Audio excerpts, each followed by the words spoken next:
Bismillahirrahmanirrahim. Assalamualaikum warahmatullahi wabarakatuh. Waalaikumsalam. Waalaikumsalam warahmatullahi wabarakatuh. Alhamdulillahirabbil alamin wassalatu wassalamu ala asyrofil anbiya'i wal mursalin Sayyidina wa maulana Muhammadin wa ala alihi washabihi ajmain. Rabbi shrah li sadri wa yassir li amri wahlul 'uqdatam min lisani yafqahu qawli, amma ba'd. Alhamdulillah pada malam ini kita mengaji kembali IPB 25, pengajian 2 mingguan yang akan disampaikan oleh Ustadz Taufikur Rahman dengan judul Salat Khusyuk Lanjutan. Jadi kita coba menyimak kembali, mudah-mudahan apa yang disampaikan mendapatkan ridho dari Allah Subhanahu wa taala, kita mendapatkan barokah dan bermanfaat bagi kita semua. Alhamdulillah, puji dan syukur kita sampaikan kehadirat Allah Subhanahu wa taala karena kita masih diberi nikmat kesehatan dan keimanan, masih dapat bertemu di Zoom ini. Juga salawat dan salam kita sampaikan kepada junjungan kita Nabi Muhammad SAW, kepada para keluarga, para sahabat, dan para umatnya sampai akhir zaman. Sebelum kita mulai, sebaiknya kita membaca surat Al-Fatihah. Semoga niat baik kita pada malam ini mendapat ridho dari Allah Subhanahu wa taala. Ila hadratin Nabil Mustafa Rasulullah sallallahu alaihi wasallam wa ala alihi wa sahbihi wa dzurriyyati wa ahli baiti syai'ul Al-Fatihah. A'udzu billahi minasyaitonir rajim. Bismillahirrahmanirrahim. Alhamdulillahirabbil alamin. Arrahmanir rahim. Maliki yaumiddin. Iyyaka na'budu wa iyyaka nasta'in. Ihdinas siratal mustaqim. Shiratal ladzina an'amta 'alaihim ghairil maghdubi 'alaihim waladdallin. Amin. Alhamdulillah, setelah menjawab Al-Fatihah kita memulai kajian ini. Silahkan mangga Ustadz Taufikur Rahman untuk memulainya. Wassalamualaikum warahmatullahi wabarakatuh. Waalaikumsalam.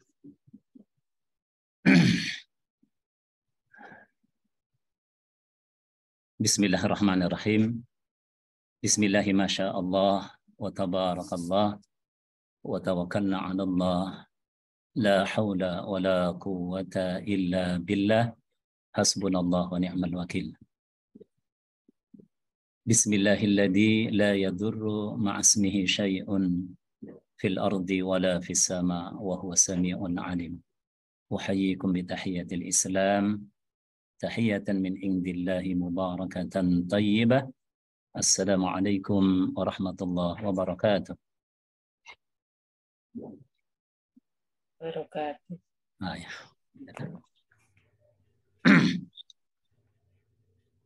Subhanallah wa bihamdih, subhanallahil azim. Subhana rabbi al-a'la, subhana rabbi al-azim.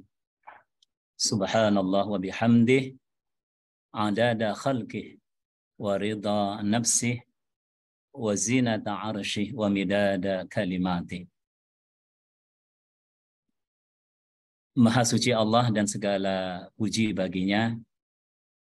Pujian sebanyak bilangan makhluknya, sebanding dengan nikmat karunia-Nya, sepadan dengan kemuliaan wajahnya dan keagungan kekuasaannya. Salawat dan salam semoga tercurah atas junjungan Nabi besar Muhammad Rasulullah sallallahu alaihi wasallam. Mari kita bersalawat terlebih dahulu kepada Nabi Muhammad sallallahu alaihi wasallam. Ini kelihatan ya? Ada 3 zikir salawat nih. Pertama, kita sama-sama baca ya. Ya. Sama-sama baca. Allahumma salli wa sallim wa barik ala sayyidina Muhammadin abdika wa rasulika nabiyil ummi wa ala alihi wa ashabihi wa ikhwanihi wa ummatihi. Yang kedua, Allahumma salli wa sallim wa barik ala sayyidina Muhammadin as-sadiqil wa'dil amin as-sayyidil kamil al-fatihil khatim. Yang ketiga, Allahumma salli wa sallim wa barik ala sayyidina Muhammadin al-Mustafa as-sayyidil mursalin al-khatamin nabiyyin. seperti yang sudah dijelaskan pada sesi pertama ya, kajian ini, saya men-share zikir salawat ini. Salawat pertama ada salawat bagaimana kita bisa mengenal Nabi Shallallahu Alaihi Wasallam. Salawat yang kedua adalah salawat ya bagaimana kita bisa mencintai Nabi Shallallahu Alaihi Wasallam. Salawat yang ketiga ada salawat, zikir salawat untuk kita bisa mengikuti dan meneladani Nabi Shallallahu Alaihi Wasallam. Jadi inilah ya ikhtiar zikir yang bisa kita amalkan untuk benar-benar kita bisa apa istilahnya ittiba dan iktida, bisa copy paste ya sebanyak-banyaknya ya, bisa mengikuti meneladani Nabi Sallallahu Alaihi Wasallam. Ya, yang pertama membangun koneksi spiritual kita dengan Nabi, kedua membangun interaksi kita dengan Nabi, ketiga ya kita bisa merasakan aktivasi bersama Nabi Sallallahu Alaihi Wasallam. Dan kita yakini ketika kita sudah berzikir salawat 3 ini ya kita kemudian seakan-akan ya batin ya rohani kita ketemu Nabi Sallallahu Alaihi Wasallam, seakan-akan Rasulullah ada bersama kita di majlis kita ya, dengan mengucapkan ya salawat dan salam. Yang keempat ini assalatu wassalamu alaika ayyuhan nabiyur rahmah asyafi'ul ummah wa rahmatullah wa barakatuh ya. Assalamu alaina wa ala ibadillahi salihin. Nah disinilah ya kita merasakan ya apa istilahnya suasana batinnya, suasana rohaninya yang disebut ya di dalam hadis ya anta budallah ka'annaka tarahu. Jadi kalau amal ibadah kita sampai kepada tingkatan ya seperti yang disebut hadis ini, beramal, beribadah, berzikir ya sampai tingkatan ihsan ya, seakan-akan kau melihat Allah Subhanahu wa taala, niscaya ya suasana batin kita pun akan dikaruniai ya seakan-akan bisa melihat ya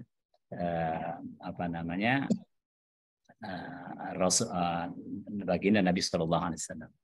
Bahkan seluruh aspek di rukun min arkanil iman ya nanti Allah karuniai kita bisa seakan-akan bisa melihat ya, merasakan suasana melihat malaikat, melihat apalagi Nabi dan Rasul, melihat surga, neraka ya, seperti itu suasana batin. Nah seperti itu. Nah kita kalau sudah koneksi interaksi aktivasi dengan Nabi Sallallahu Alaihi Wasallam, insya Allah ya akses mendapatkan rahmat syafaatnya menjadi luas ya. Disinilah ya, terbuka pintu terkabulnya doa ya, kita ya seperti itu. Kemudian setelah ini kita berdoa ya untuk kebaikan kemaslahatan umat. Allahumma ighfir lil muslimina wal muslimat wal mu'minin wal mu'minat al ahya'i minhum wal amwat innaka sami'un qaribun mujibud da'wat ya qadiyal hajat bi rahmatika ya arhamar rahimin. Allahumma inna nas'aluka bi ismikal azam wa bi kulli ismin huwa sammaita laka bihi nafsak aw anzaltahu fi kitabik aw 'allamtahu ahadan min khalqik أو استأثرت به في العلم الغيب عندك أن تجعل القرآن ربيع قلوبنا ونور أبصارنا وجلاء حزننا وذهاب همنا وغمنا أن تقضي حاجاتنا ربنا زدنا علما نافعا وارزقنا فهما واضحا ربنا فقهنا في الدين وعلمنا بالتأويل ربنا افتح لنا فتوح عارفين ربنا افتح بيننا وبين قومنا بالحق وأنت خير الفاتحين ربنا آتنا من لدنك رحمة وهيئ لنا من أمرنا رشدا رب اجعلنا مقيم الصلاة ومن ذرياتنا ربنا وتقبل دعاء آمين يا رب العالمين. Semoga doa yang kita panjatkan di awal ini akan membuka pintu keberkahan, rahmat, fadilah sampai kepada ridha Allah Subhanahu wa taala. Baik, kita akan lanjutkan sesi kedua ya, materi kajian tentang salat khusyuk. Saya baru di rekamannya Kang Igos baru apa tadi menjelang maghrib ya, saya nggak sempat mereview, tapi seingat saya apa namanya latar belakang ya dengan dan tazkirah Rabbani dan tazkirah Nabawiyah terkait apa salat khusyuk ini udah disampaikan semua. Sekarang kita akan masuk apa namanya kepada sesi ini nih apa namanya pengertian ya. Ini kok nggak ada judulnya ya, sebentar. Ya. Kalau dikecil nanti ada usulnya. Nih. Jadi keutamaan sudah. Nah di pengertian dulu ya. Baik. Jadi bagaimana sih kita merasakan bahwa sholat kita sudah khusyuk? Apa indikatornya? Kan gitu pertanyaan penting ya. Maka saya mengidentifikasi ada 3 hal. Ketika sholat kita sudah sampai kepada amal terbaik, ya, yang disebut apa namanya ihsan, sebagaimana dijelaskan di dalam hadis Jibril ya, yang menjelaskan tentang rukun agama ya. Ketika malaikat Jibril datang menyerupai manusia di majlis Rasulullah SAW, kemudian mengambil jarak sedekat-dekatnya dengan Nabi sampai bersentuhan apa namanya lutut ya keduanya. Kemudian malaikat Jibril menyampaikan beberapa pertanyaan yang mencakup rukun agama ya. Ma huwal Islam, ma huwal iman, ma huwal ihsan. Nah, itu ya. Jadi rukun agama itu 3 aja, simpel ya. Cuman cara memahaminya ini yang penting ya, harus kita ambil pengertian dan pemahamannya. Ya, jangan sampai salah paham. Jadi rukun agama itu terdiri dari tiga rukun, ya, rukun Islam, iman, ya, dan ihsan. Jadi ihsan itu harus kita ambil pengertian sebagai wujud hasil integrasi, ya, perpaduan antara Islam dan iman baru menghasilkan ihsan. Nah itu dia. Ya, jadi karena itu nah Islam bisa kita pahamkan ya. Dalam konteks amalian itu ya jelaskan ya rukunnya itu yang 5, iman itu rukunnya ada 6, gitu ya.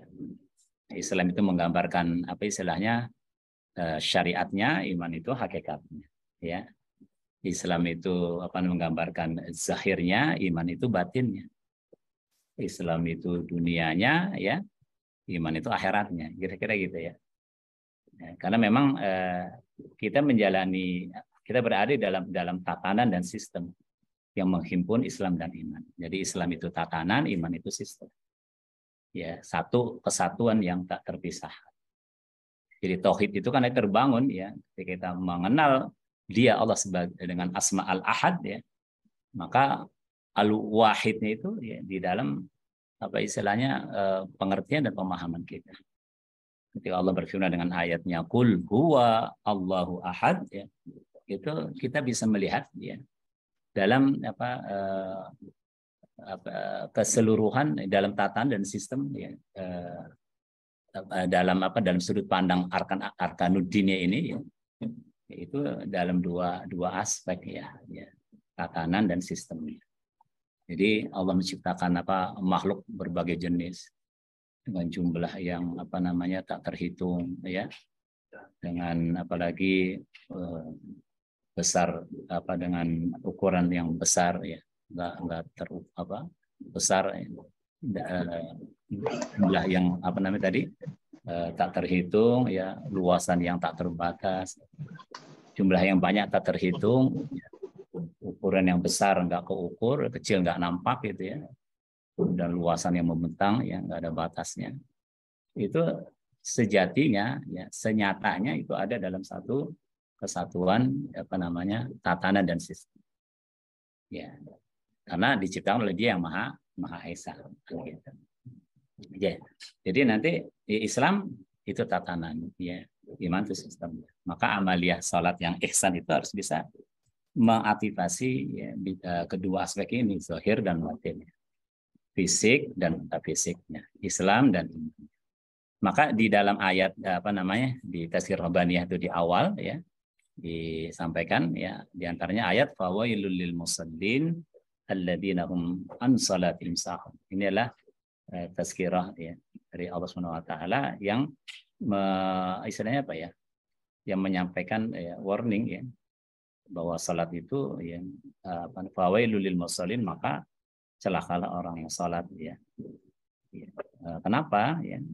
Alladzina hum fi salatihim sahun, karena dia lalai dalam salatnya.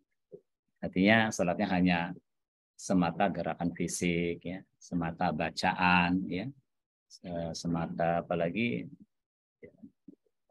aspek-aspek istilahnya apa ya, gerak-gerak zahir saja, nggak ada batinnya, nah seperti itu.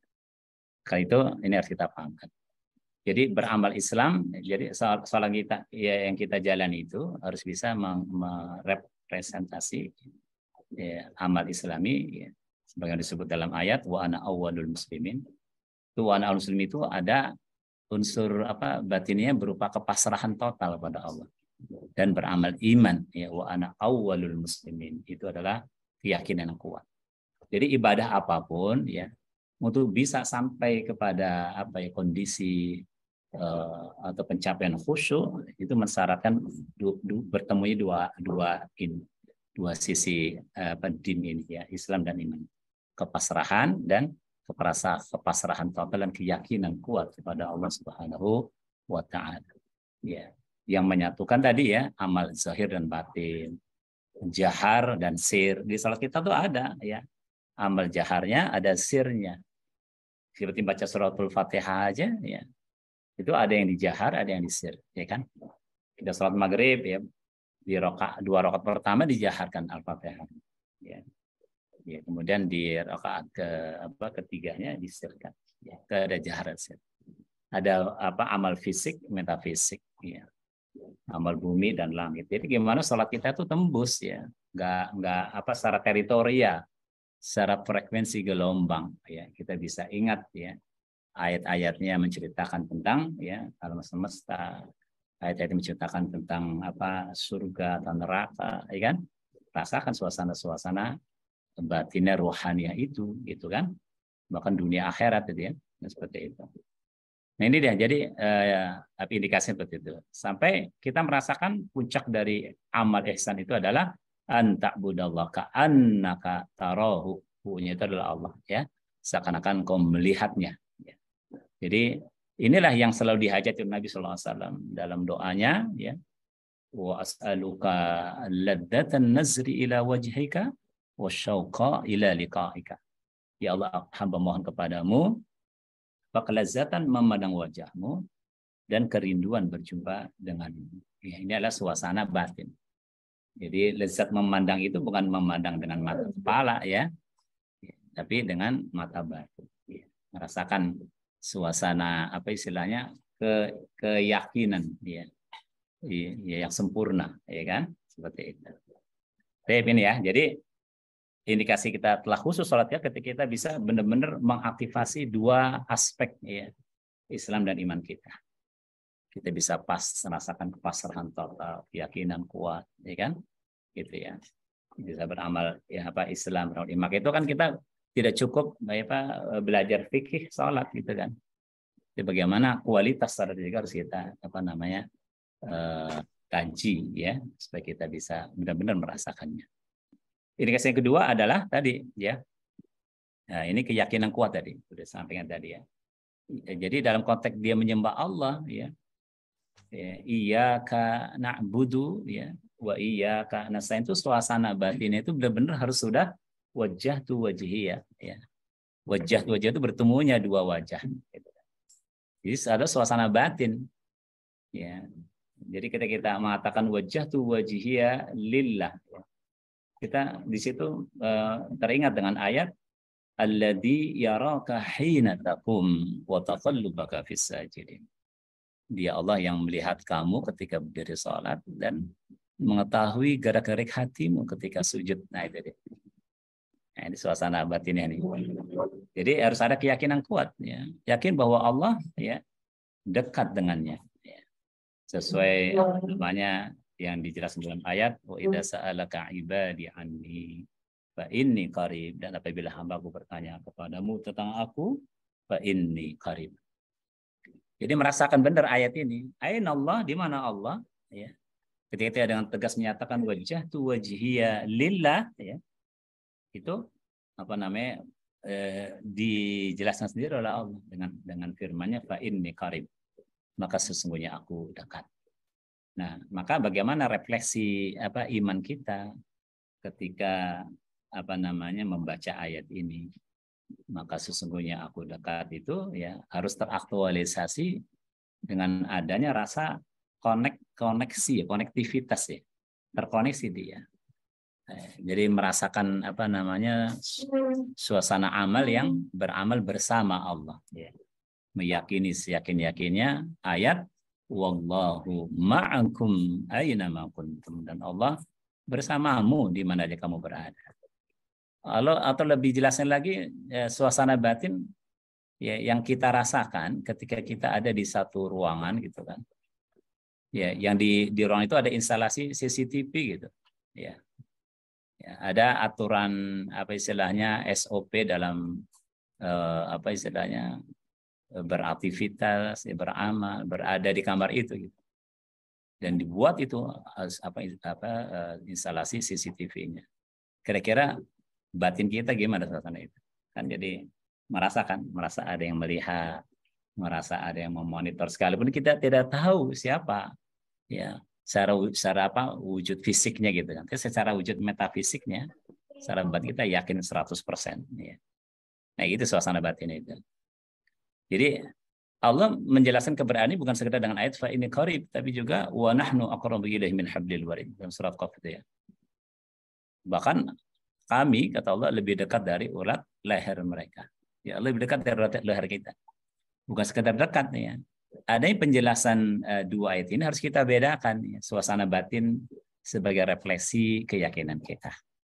Ya, supaya benar-benar ketika kita mengatakan wajjahtu wajhiya atau inni wajjahtu wajhiya lilladzi fatara samawati wal arda hanifa muslima, itu ya. Benar-benar ada dirasakan di batin kita itu.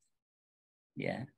Maka ketika Allah mengatakan lebih dari fa inni qarib, tapi dengan ayat wa nahnu aqrabu ilaihi min hablil warid, refleksi kita itu harus lebih dari sekedar terkoneksi, tapi kita bisa berinteraksi.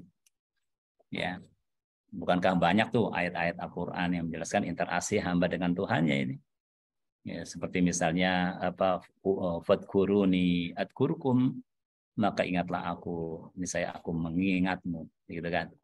Ayat ya. Ud'uni, berdoalah kepadaku, astajib lakum, niscaya aku akan memenuhi hajat-hajat kamu. Akan menjawab ya doa-doa kamu ya. La in syakartum la azidannakum. Jika kamu bersyukur dengan nikmat karunia Allah, pasti Allah akan tambah. Ini kan menjelaskan interaksi kan? Ya. Atau yuhibbuhum wa yuhibbuna. Allah cinta pada mereka dan mereka cinta pada Allah. Bahkan puncaknya adalah radhiyallahu anhum wa radu'an. Allah ridho kepada mereka ya, karena mereka ridho kepada Allah. Jadi kalau kita menghajati cinta Allah, pastikan ada mahabbah ya, ada kecintaan kita kepadanya. Ya, nggak mungkin ya kita mendapatkan cinta dan ridho Allah kalau kita tidak mencintai Allah dan ridho ya kepadanya. Ya. Maka itu penting ini harus ada di dalam doa-doa kita ya, bagi suara jiwa kita. Wa as'aluka ridha ba'dal qada. Ya Allah, aku mohon kepadamu keridhaan setelah ketetapan. Ini indikator sukses orang hidup menjalani hidup dunia ini ketika dia bisa ya ridho kepada Allah. Artinya mengikuti skenario, mengikuti bimbingannya, petunjuknya, ya, hidayahnya. Nah, seperti itu. Bahkan nikmat iman ya disempurnakan benar sama Allah SWT bagi hamba-hambanya yang memang ya berusaha ya, takarrub, menghajati ya, kedekatan dengannya. Jawaban Allah ada yang lebih sempurna, lebih mantap lagi itu dengan ayat wa kana Allah bikulli syai'in muhita. Jadi Allah menjelaskan keberadaannya ya. Ya. Ketika hambanya itu bertanya kepadanya, satu dengan jawaban fa inni qarib, aku dekat. Yang kedua, wa nahnu aqrabu ilaihi min hablil warid, aku lebih dekat dari lehermu. Sempurna puncaknya Allah mengatakan dengan firman-Nya wa kana Allah bikulli syai'in muhita. Aku dekat masih ada jarak. Aku lebih dekat dari urat lehermu masih ada jarak. Ya, nikmat ya sempurna iman itu bisa dirasakan ya ketika kita bisa merefleksi ya jawaban Allah dengan ayatnya wa kanallahu bikulli syai'in muhita. Itu udah nggak ada jarak lagi. Ya kan? Nah, kita sudah belum kira-kira ya merasakan itu. Nah, ini ya apa namanya menjadi apa istilahnya pertanyaan penting dalam apa istilah usaha kita untuk meningkatkan kualitas salat kita, kualitas hidup dan kehidupan kita. Indikasi imannya itu di sini. Ya. Oke. Kemudian apa sih apa indikasi seorang itu merasa beramal bersama Allah, bahwa Allah itu dekat dengannya? Ya, itu nanti diindikasi ada rasa khasyah billah, rasa takut dia kepada Allah.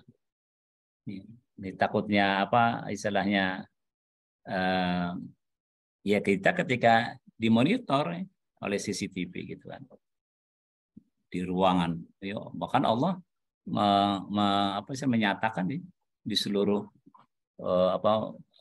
permukaan bumi ya di dalam bumi ya di mana saja engkau berada ya wallahu ma'akum aina ma kuntum ya Allah mengetahui kita keberadaan kita di mana saja bukan di ruangan saja deh di apa jagat raya ini Allah Maha mengetahui.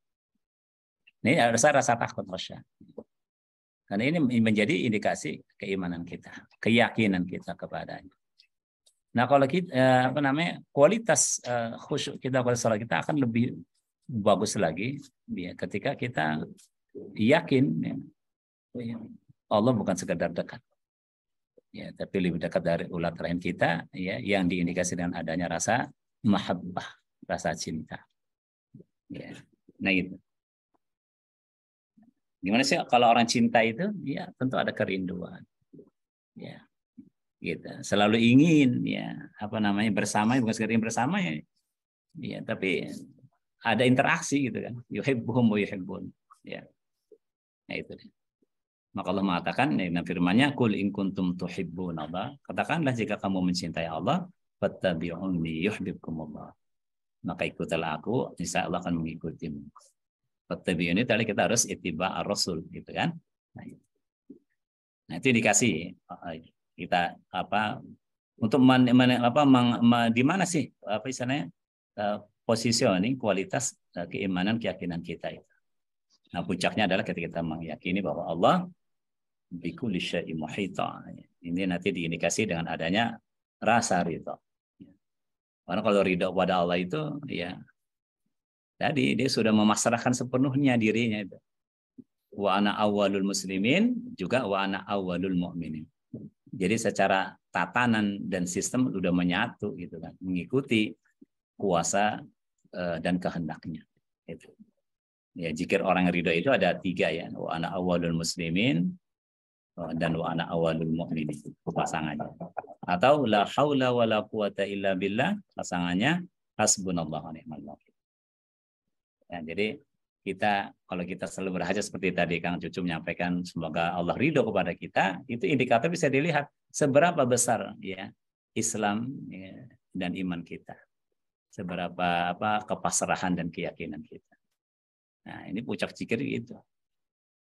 Kita apa ingin apa mendapatkan kualitas ya apa namanya hidup dan kehidupan kita, ya, kita bisa meresapi itu ya. Zikir wa ana awwalul muslimin wa ana awwalul mu'minin. Atau la haula wala quwata illa billah hasbunallahu wa ni'mal wakil. Atau inna lillahi wa inna ilaihi raji'un dengan inni tawakkaltu 'ala Allah rabbi wa rabbikum. Nah, ini kalau benar-benar bisa diresapi, semakin kita meresapi ayat-ayat al-yakin tadi ya, fa inni qarib aku dekat wa nahnu aqrabu ilaihi min hablil warid, aku lebih dekat dari urat lehermu ya. Wa kana Allah bi kulli syai'in muhita, itu dia subhanallah ya. Yang ketiga bagian kita apa merasakan khusyuk dan salat ketika kita melakukan zikir yang sempurna. Jadi kita Allah perintahkan kita salat wa aqimis shalah li dzikri. Itu salat itu adalah sarana kita mengingatnya. Ya. Dan ingat kita kepada Allah, zikir kita kepada Allah ya di dalam salat kita tuh harus sempurna. Ya, tidak sekedar apa bacaan ya gitu. Tidak sekedar zikir lisan ya dengan tilawah atau qiraah. Ya. Tidak sekedar zikir jahar gitu, tapi ada zikir batinnya, sirnya ya. Maka itu kan di salah satu hadis ya, hadis dari Ad-Dailami itu dijelaskan ya. Salat itu tiang agama ya. Ya kemudian salat tiang agama, tetapi ya diam itu lebih utama. Sama kemudian disebutkan dalam hadis itu puasa itu junnah, benteng dari neraka ya, tetapi diam lebih utama. Jihad itu puncak agama, tapi diam itu lebih utama. Ya, jihad itu apa tadi? Sedekah itu bisa memadamkan murka Allah, tapi diam lebih utama. Jihad itu puncak agama, tetapi diam lebih utama. Nah, maksud hadis itu apa? Dari mana diam itu bukan membandingkan. Jadi ibadah apapun ya, disebutinnya ibadah-ibadah yang menjelaskan arkanul Islam itu harus ada energinya, harus ada powernya, harus ada imannya gitu, harus ada keyakinannya. Ya, nah untuk mengaktifasi keyakinan itu dengan diem, ya, diem itu artinya tadi ya mengaktifasi akal pikiran ya dengan tafakur. Tafakur kan diem, nggak bisa ngomong, ya kan? Tafakur, mengaktifasi pikiran, ya. Akal pikiran itu diaktifasi, digunakan gitu kan? Namanya zikir akliyah ya, itu dengan tafakur. Kemudian zikir qalbiyah, ya, zikir hati. Aktifasi hatinya juga, hati perasaannya ya, dengan tadabbur ya. Dan juga zikir jiwa kesadarannya dengan tazkiyah. Nah, jadi pastikan tuh setiap bacaan, setiap gerak rukun sholat kita itu ya menghadirkan keseluruhan ya zikir ini, zikir lisan, zikir akal, zikir hati, zikir jiwa. Nah, gitu ya. Bagaimana kita ya mengaktifasi zikir lisan kita ya dengan tahsin, dengan bacaan yang benar, ya, tahsin tilawah namanya kan, makhrajnya ya, makharijul hurufnya, tajwidnya ya, dan seluruh ilmu qiraah itu kita kuasai supaya keluarnya ayat bacaan itu indah ya, mengesan ya, mudah masuknya ke dalam benak batin kita, ke akal pikiran kita, ke hati perasaan kita, dan bahkan sampai kepada jiwa kesadaran kita. Terus praktek tafakur sih gimana sih tafakur? Itu dengan melihat apa yang dilihat kita di ayat-ayat, apanya? Ya, kesempurnaannya, keserasiannya, keseimbangannya, ya, apalagi keindahannya, kebesarannya, keagungannya, itu ayat yang dilihat. Farji'il basara, lihat berulang kali. Hal tara min futur, adakah sesuatu yang kurang ya dari ciptaan Allah itu? Tidak. Baik ayat kauliyah maupun ayat kauniyah. Ya, perhatikan itu semua. Dan tafakur, dengan diem ya, dengan melihat ya, dengan mencermati, dengan meneliti, mengobservasi dan terus sampai kita mendapatkan tadi ya kesempurnaan itu. Benar-benar kita bisa menjawab tadi kan perintah kul huwa Allahu akbar itu esa. Nah, pakai esanya itu dalam ciptaannya itu. Ya, dalam satu kesatuan tatanan dan sistem ya. Subhanallah. Kemudian bagaimana kita tadabbur itu dengan mendengar. Ya, dengan mendengar. Jadi kalau kita membaca ayat-ayat itu pastikan seakan-akan kita lagi bicara, lagi ngobrol, seakan-akan kita menerima wahyu, seakan-akan bahasanya. Ka'annaka seakan-akan. Ya. Tanzilu min rabbil alamin nazala bihi ruhul amin ala qalbika. Di suasana seakan-akan kita menerima wahyu, seakan-akan ya. Gitu. Karena orang yang tadi bisa susah merasakan seakan-akan melihatnya, ya, melihat Allah, ya, suasana batinnya, itu nanti Allah akan memberi karunia ya. Secara batiniah dan ruhaniah itu seakan-akan dia bisa ya melihat seluruh rukun min arkanil iman itu ya. Nah, seperti itu nanti kita akan jelaskan di dalam praktek salatnya ya. Jadi sebenarnya apa yang kita baca itu hadirkan. Saya takbir aja Allahu akbar, kita teringat dengan ayat wa rabbaka fakabbir. dan Rob kamu kabbiro, besarkanlah, agungkanlah. Ya, itu kan dizikir lisan, ya. Masuk ke akal pikiran. Kita perhatikan tuh susunan ayatnya. Ya, wa rabbaka kabbira. Perhatikan coba. Rabbaka kabbira. Seperti kita bercermin kan. Tuh. Ya, rabbaka kabbira kabara gitu kan. Seperti kita bercermin melihat wajah kita di cermin atau kita membayang kita. Nah, itu dia. Itu menggambarkan ya suasana batin yang seakan-akan kita ya dekat sekali dengan Allah Subhanahu wa taala. Ya, rasakan itu ya, suasana itu. Itu contoh ya, gitu. Sehingga muncul di hati kita takut ya. Takutnya kita ketika dimonitor dengan CCTV di ruangan atau di mana kita berada dengan satelit itu kan, takut kita. Khususnya di sini ada rasa takut. Nah, kemudian bagaimana kita zikir dengan jiwa, kesadaran kita ya. Tazkiyah ya, itu dengan merasa ya, akan kebesaran, keagungan, kemuliaan Allah Azza wa Jalla. Kalau melihat tadi itu kesempurnaan, keindahan ya, kekuasaan ciptaannya gitu ya. Kalau tazkiyah itu kita udah benar-benar merasakan tuh takbir kita Allahu Akbar. Ya, maka secara tadi bangunan al-iman yang kita munculkan tadi ya. Secara pertama ya pilar pertama itu dengan tahakkuk ya. Hakikat kesempurnaan itu ada Allah Subhanahu wa taala. Ketika kita mengenal Dia dengan segala kemahaannya gitu ya, dengan kesempurnaannya. Kita lihat diri kita dengan segala ya kekurangannya, kelemahannya ya. Nah, gitu.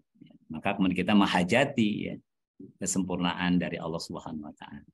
Ta'aluk nih, dengan ta'aluk kita artinya kita berdoa. Tahakkuk ya, membangun koneksi itu dengan berzikir ya, tahakkuk dengan mengingatnya, kemudian ta'aluk itu dengan mengucapkan doa ya, sampai puncaknya tadi ya istilahnya takhalluq ya. Ini istilah ini ada di bukunya ini Syekh Muhyiddin Ibn Arabi ya. Ya, seperti itu. Sebenarnya sama kalau bahasa saya kan tadi bagaimana merefleksi ayat-ayat yang menjelaskan keberadaannya itu ya, fa ini qarib wa nahnu aqrabu ilaihi min hablil warid wa kana Allahu bikulli syai'in muhita. Allah dekat, Allah lebih dekat dari lahirmu, Allah meliputi dirimu. Ini ya 3 pilar al-yakin ya, yang benar-benar harus kita hadirkan di dalam seluruh amaliyah ya, ibadah kita. Ya, kita bisa merasa beramal bersamanya, beramal dengannya, dengan itu kita mengikuti istilahnya syariatnya gitu ya, dan beramal karena ikhlas karena Allah Subhanahu wa taala. Ada rasa koneksi, interaksi, aktivasi, ini bahasa seperti itu. Nah, ini pengertian istilahnya yang harus kita munculkan. Maka itu ketika kita paham ya, Allah mengingatkan kita dengan ayatnya wa'bud rabbaka hatta ya'tiyakal yaqin. Dan sembahlah Tuhanmu ya sampai datang kepada al-yakin tadi. Suasana batin, suasana jiwa yang seakan-akan melihat Allah Subhanahu wa taala ihsan. Jadi ihsan dan yakin itu seperti ini. Maka itu zikir kita tuh harus menghimpun nih, aktivitas fisik dan metafisik ya, zahir dan batin dan seterusnya. Setiap bacaan itu harus hadirkan yakin ini. Ketika membaca Al-Fatihah saja misalnya, Alhamdulillahi Rabbil Alamin. Ya, kita baca nih kan, baca surat Al-Fatihah, tilawah namanya. Bagaimana tafakurnya? Ya, karena kita tahu tuh terjemahannya. Alhamdulillah, ya, segala puji ya, adalah Alhamdulillah bagi Allah, Rabbul Alamin. Ketika kita dikenalkan Dia Allah yang kita puji, yang memiliki seluruh pujian, dan kita puji Dia adalah Rabbul Alamin. Ini aja udah menjelaskan keluasan, kebesaran, keagungannya sebagai Rabb-nya, pencipta, pemilik, penjaga, pemelihara ya alam semesta ini. Ya, gitu. Rabbul Alamin.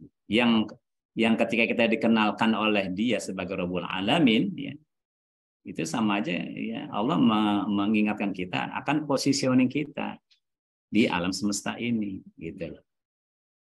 Positioning kita di antara makhluk Allah yang lainnya.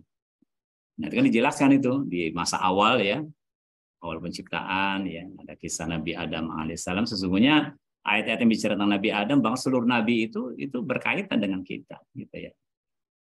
Jadi apa? Jadi contoh juga gitu. Jadi pelajaran. Ya. Jadi Allah menceritakan tentang penciptaan manusia ya.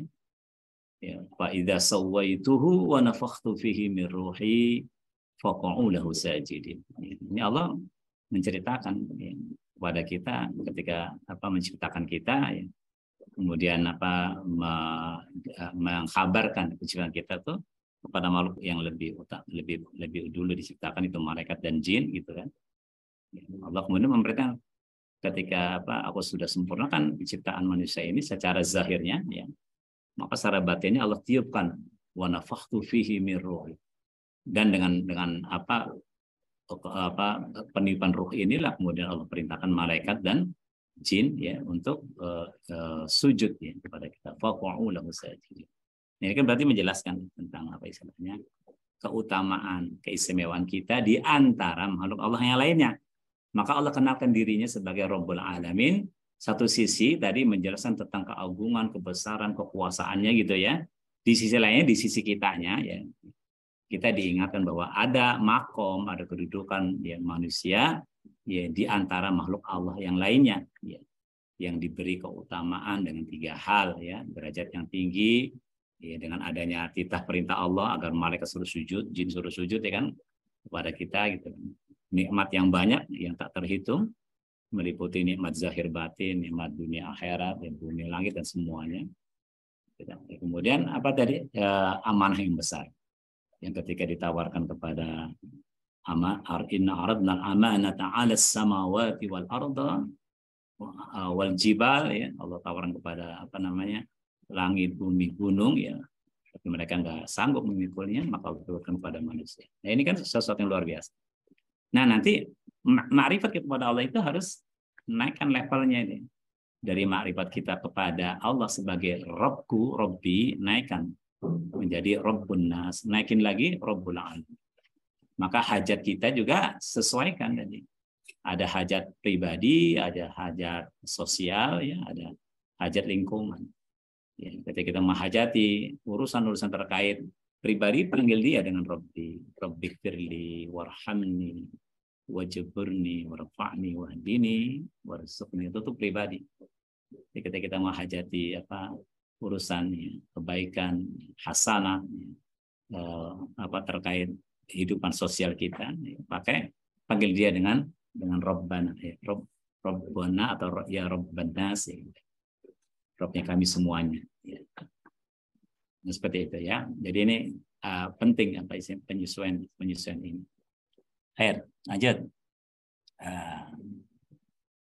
Nah, kemudian kita perlu apa namanya membangun ekspektasi yang besar dengan amal sholat ini, harapan bersama ini. Karena ya ketika muazin memanggil ya jamaah untuk hayya 'alal falah itu, mari kita apa menuju atau mewujudkan ya al-falah. Al-falah itu kesuksesan dalam segala hal itu. Baik dalam apa makna minan najihin atau al-fatihin atau al-ghalibin. Ya, minan najihin itu adalah urusan-urusan yang kita usahakan gitu.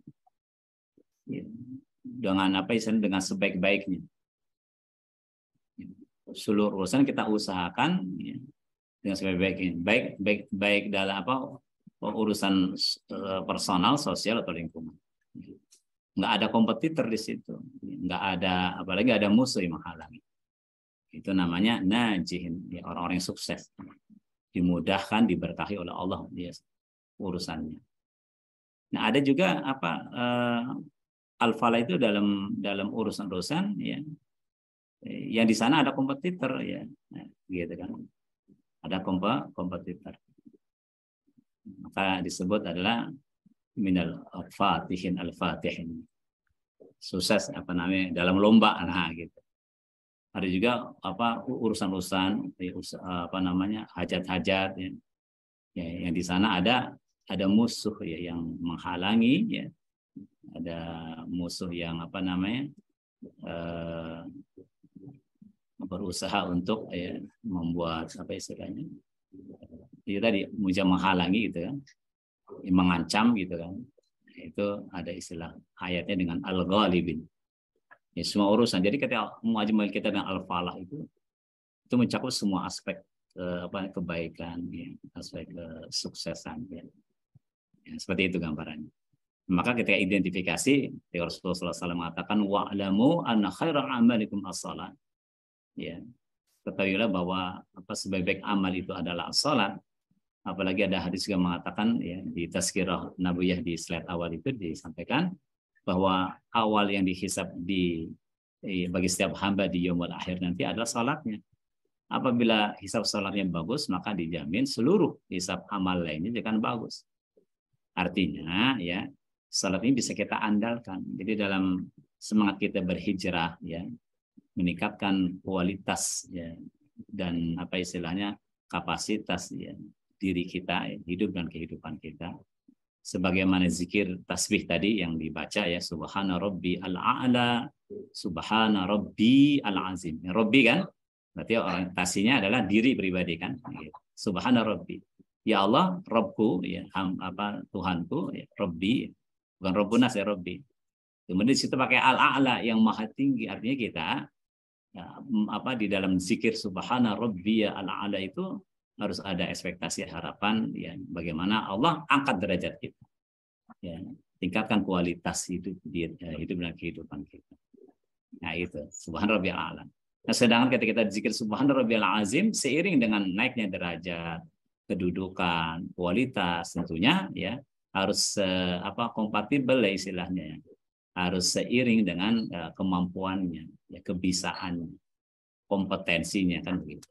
Nah, jadi kita jangan sekedar apa baca-baca aja gitu kan, tapi ada pengertian di sana, ada pemahaman, ada penghayatan, ada keyakinan, ada harapan, ya. Seperti itu dalam semua bacaan zikir-zikir kita itu. Ya, maka itu akan menjadi asyik ya. Subhana rabbiyal a'la bihamdi. Subhana rabbiyal azim wa bihamdi. Ya, jadi bukan sekedar bacaan ya. Kita membaca, kita mengerti, memahami, menghayati. Ya, mengerti ya, itu kan kerja akal tafakkur, memahami kerja hati. Zikir hati tadi kan. Kemudian apalagi menghayati itu kan zikir jiwa. Nah, seperti itu. Nah, nanti memaknai al-falah secara keseluruhan itu kita mencakup banyak hal ini. Pertama, makanya salat itu bisa kita andalkan untuk kita hijrah, untuk menaikkan kualitas dan kapasitas kita. Perbaiki salat aja dulu, ya kan? Karena ini nanti akan berpengaruh terhadap semua aspek ya dengan salat itu.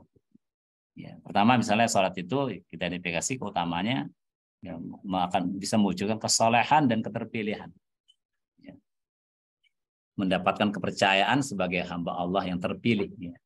Jadi kalau kita ada istilah ya bagaimana kita mencontoh Nabi itu dengan ittiba dan iqtida, ya, mengikuti dan meneladani.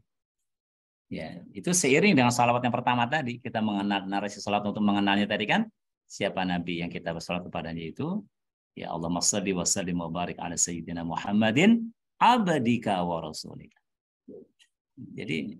Jadi kan beliau sebagai prototipe ya, untuk kita ikuti dan teladani. Jadi ketika kita mengikuti Nabi, ya, ittiba as-sunnah, ya, mengamalkan seluruh amal yang sunnah dalam ibadah kita, gitu kan. Itu konteksnya adalah bagaimana kita ya sukses ya menjadi hamba Allah, gitu kan. Seperti kita mengenal Nabi kita sebagai hambanya, ya Sayyidina Muhammadin abdika. Nah, itu ya, usaha kita dengan ittiba. Ittiba'uhu. Sedangkan tidak meneladani itu adalah ya, bagaimana kita mencontoh beliau ya dalam posisinya ya sebagai abdika wa rasulika. Artinya kita terpilih ya, bisa menjadi pewarisnya gitu kan. Al ulama warasatul anbiya. Karena Nabi Muhammad SAW, Sayyidina Muhammad itu adalah Rasul Nabi terakhir ya, khatamun Nabi. Ya, satu Nabi yang bisa mewarisi ya risalah dakwahnya itu kepada umatnya adalah Ya, Nabi terakhir Muhammad SAW. Nah, begitu ya kita jadi paham ya.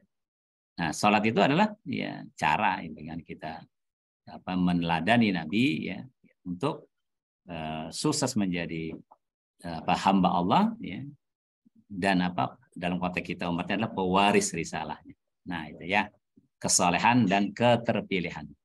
Maka itu ada ayat puji-pujian ya yang di satu surat yang sama, surat An-Naml itu, yang bunyinya adalah wa qulil hamdulillahilladzi faddalana ya faddalana, maksudnya Allah yang telah mengutamakan kami di antara hamba-hambanya yang mukmin.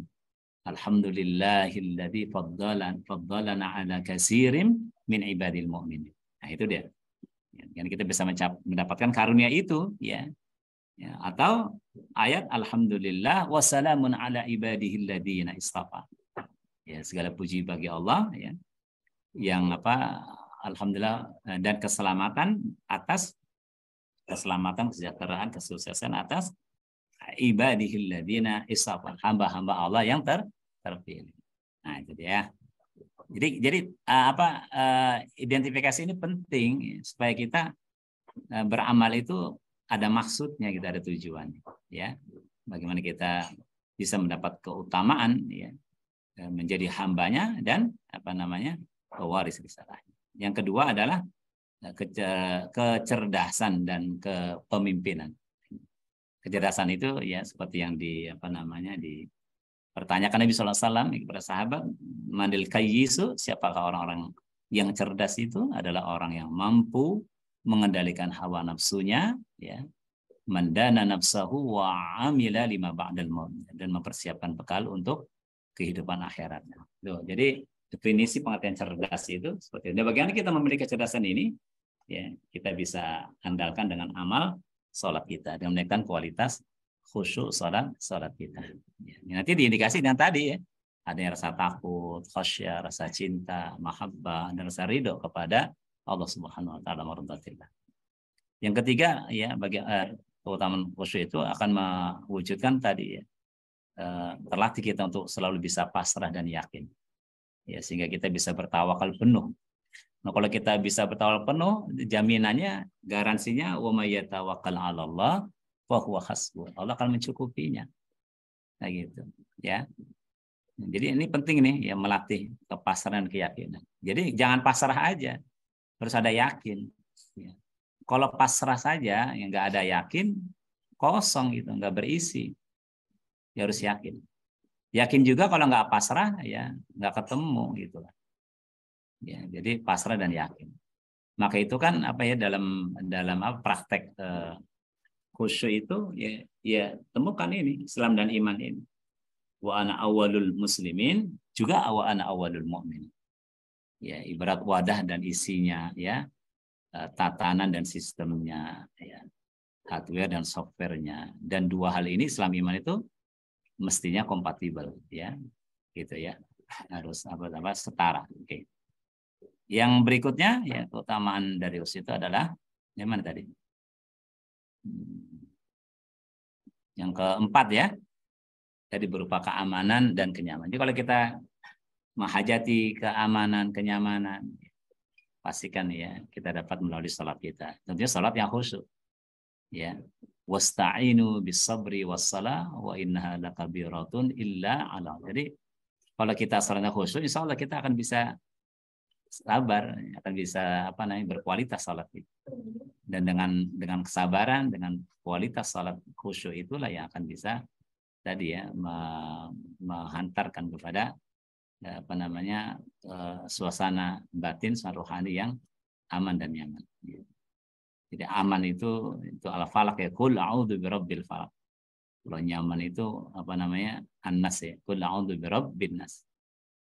Jadi katakanlah a'udzu birabbil falaq, itu ada kita berlindung kepada Allah ya, untuk mendapatkan berlindung dari kejahatan di luar diri kita. Nah, kejahatan di dalam diri kita itu dengan an-nas. Jadi orang-orang yang mendapat keamanan, kenyamanan itu pasti dia akan berani dan optimis. Dia tidak takut dan tidak sedih. Gitu. Inilah ciri para aulia kasih Allah itu. Inna aulia Allah la khaufun 'alaihim wa lahum yahzanun. Dan pasti orang-orang yang memiliki dikaruniakan keamanan kenyamanan dengan salat itu, dia akan selalu akan memiliki harapan yang besar kepada Allah. Jadi nggak ada tidak ada putus asa gitu kan. Tidak ada putus asa. Karena salah satu upaya besar yang dilakukan setan membuat manusia itu putus asa. Maka itu ada ayat mewanti-wanti benar kita tuh, wala tayasu mir rahillah atau wala tayasu mir rahmatillah. Jangan kalian berputus asa dari rahmat Allah.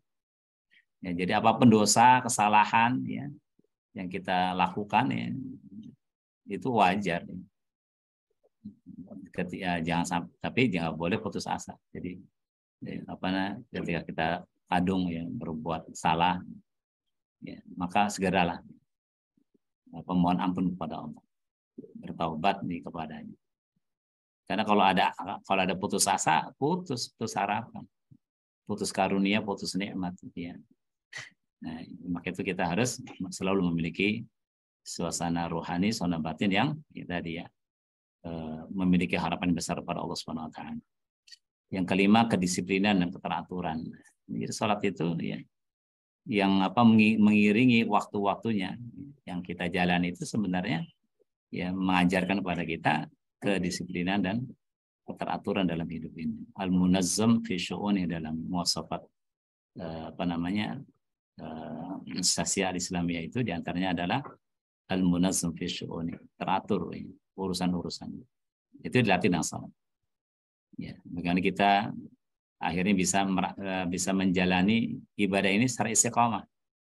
Ya, dari mulai waktu yang wajib, ya, kemudian sebenarnya waktu yang sunnah, sampai ketika yang sunnah itu berhasil dilaksanakan, bisa menutup seluruh waktu-waktu kita. Jadi suasana aktivitas zikirnya itu ya digambarkan dengan ayat tadi, alladzina yadhkurunallaha qiyaman wa qu'udan wa 'ala junubihim. Ya, dia gambarkan dengan ayat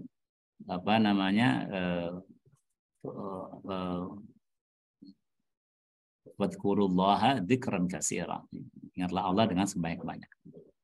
Nanti kalau kita jelaskan dengan pengertian yakin tadi ya, yang ahsanu amala tadi, bisa aja kita ambil pengertian berzikir dalam keadaan kiaman itu adalah berpikir, tafakur. Wa qu'udan ya, itu adalah tadabbur, wa 'ala junubihim ya, itu adalah tazkiyah ya. Nah, bisa aja begitu. Artinya ketika batin ini hidup gitu ya, dan dihidupkan terus ya sepanjang waktu, akhirnya sepanjang waktu ya nggak ada istilahnya jeda ya, selalu mengingat Allah Subhanahu wa Ta'ala.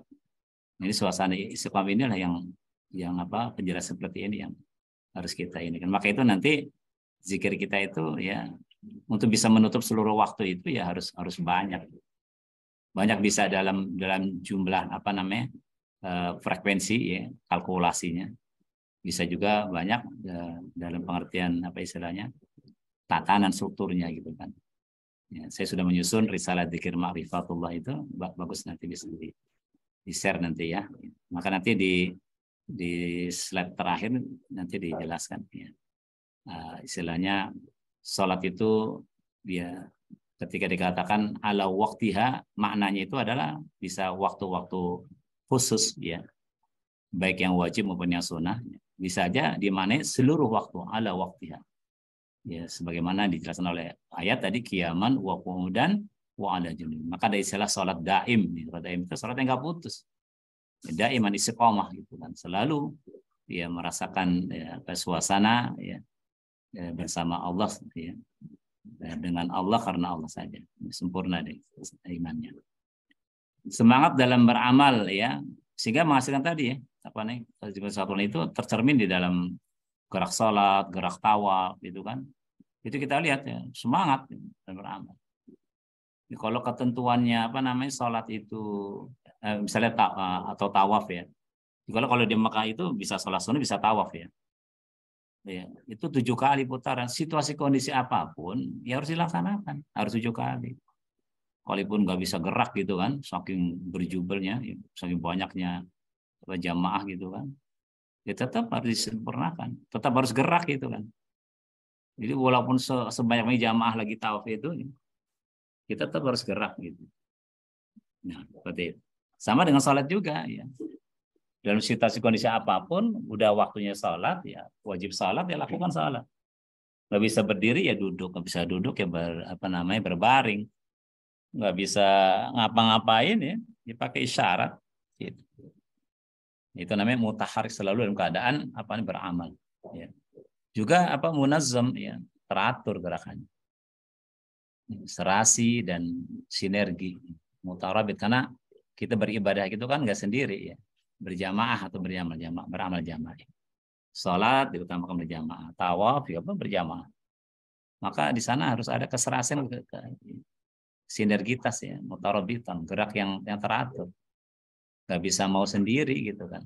Ya. Serta seimbang dan proporsional, mutawazin dalam semua urusan. Ini ketika terlatih di dalam zikir, dalam salat, dalam tawaf gitu kan. Wah, ini akan menghasilkan tadi kualitasnya. Juga kapasitas ya, kemampuan sumber daya manusia kita. Kemudian juga ada di sana kesuksesan dan kemenangan ya. Mendapat jaminan dan garansi dari Allah. Itu yang menarik ya. Doa Nabi SAW ketika sebelum pertempuran Jabhah Badar itu terjadi ya. Ya, itu pertempuran yang secara fisik ya, secara zahir nggak seimbang kelihatan dulu. 300 ya lawan 1000 kurang lebih ya. Dengan personil nggak seimbang, persenjataan nggak seimbang, kavaleri nggak seimbang ya. Jadi secara situasi zahirnya yuk di atas kertas itu udah kalah gitu kan. Tapi Nabi kemudian berdoa kepada Rasulullah Ta'ala. Selama ini kita yang menarik dari doa Nabi ini adalah yang terakhir ya. Jika mereka bisa mengalahkan umatku gitu kan. Tu'bad abada. Kok nggak disembah lagi katanya. Tapi kalau saya yang menarik justru ungkapan doa Nabi di awalnya itu. Yang seakan-akan menuntut janji-janji ya, garansi ya, kemenangan dari Allah Subhanahu wa taala. Nah, kalau kita lihat di ayat Al-Qur'an itu, kita akan mendapati banyak tuh janji-janji Allah. Ya, garansi yang Allah pastikan berikan kepada orang-orang beriman. Ya. Yang sesuai dengan situasi pertempuran, situasi kehidupan lah ya, yang menantang. Bahwa hidup ini, bahwa perjuangan ini itu ada musuh, ya kan? Realitasnya ada musuh. Ya, sebagaimana dinyatakan oleh Al-Qur'an, innasyaitana lakum aduwwun. Syaitan itu adalah musuh nyata bagi kamu. Siapa setan itu? Ya, makhluk dari masa jin dan manusia. Ya, wa kadzalika ja'alna likulli nabiyyin aduwwan syayatinal jinni wal insi. Oh, jadi bukan jin aja setan itu ya. Manusia juga bisa jadi setan. Dan itu musuh gitu kan. Nah, kalau realitas perjuangan kehidupan ada musuh kita yang kita tidak bisa melihatnya gitu kan. Ya, kalau secara fisik, ya secara zahir, setan jin dari masa jin nggak bisa kita lihat. Jadi kalau setan manusia, ya kita nggak ngelihat batinnya. Seakan-akan dia sahabat teman, ternyata ya batinnya, hatinya ya mendongkol, mendengki, ya tidak suka kepada kita. Itu setan. Ya kan? Jadi setan yang nggak nampak, yang mereka melihatmu, engkau tidak melihat. Ya, baik setan masa jin, masa manusia. Nah, kalau kita menghadapi realitanya, menghadapi ada musuh seperti ini, ya, yang sifat karakter musuhnya itu nggak kita lihat, padahal mereka melihat kita, gitu kan? Maka kita sangat membutuhkan pertolongan. Maka Allah di Al-Quran banyak ya menggunakan istilah an-nasr itu. Ya. Innallaha la yansuru rusulana walladzina amanu fil hayati dunya wa yauma yaqumul hisab, contohnya. Semuanya kami, kenapa dikatakan bahasanya adalah janji, jaminan, garansi? Karena ayatnya menggunakan taukid itu. Inna, sesungguhnya kami, kata Allah. Ya. Menggunakan noberna itu menjelaskan kebesaran, keagungan, kekuasaannya. Ya. Inna lanansuru, pakai la lagi la taukid.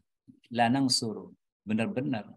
Sesungguhnya benar-benar pasti ya, itu berarti kan bahasa janji dan apa istilahnya garansi, jaminan gitu. Sesungguhnya kami benar-benar menolong Rasul-Rasul kami dan orang-orang beriman. Ya, kadang-kadang kita secara zikir nafsnya itu apa namanya nggak didukung dengan pemahaman yang benar. Ya, ketika kita secara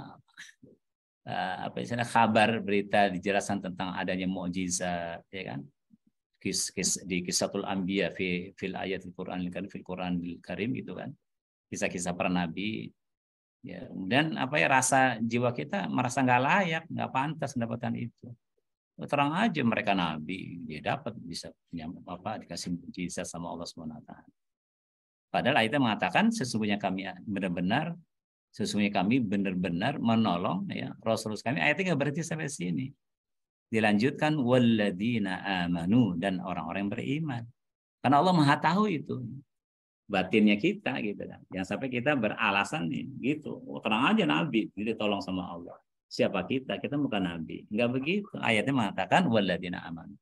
Bahkan yang menarik itu ya, ketika Allah mewajibkan dirinya menolong ya hamba-hambanya itu, ayatnya justru mengatakan wa kana haqqan alaina nasrul mu'minin. Jadi ayat itu menggunakan bahasa nasrul mu'minin, bukan nasrun nabiyyin atau nasrul mursalin. Wa kana haqqan alaina nasrul mu'minin, dan menjadi kewajiban bagi kami, kata Allah ya, menolong orang-orang beriman. Haqqan alaina nasrul mu'minin. Tuh perhatikan ya. Jadi tidak menggunakan ayat nasrun nabiyyin atau nasrul mursalin, tapi nasrul mu'minin. Nah itu, jadi Allah mengetahui kan jiwa kita nih, batin kita nih. Ya, jadi kita jangan berpikiran, jangan berperasaan ya seakan-akan nggak ada akses ya pertolongannya. Justru Allah sangat memperhatikan kita. Nah itu lihat ya, ketika Nabi berdoa itu menuntut ini gitu kan. Kita boleh juga, karena kita kan umatnya, kita harus mencontoh.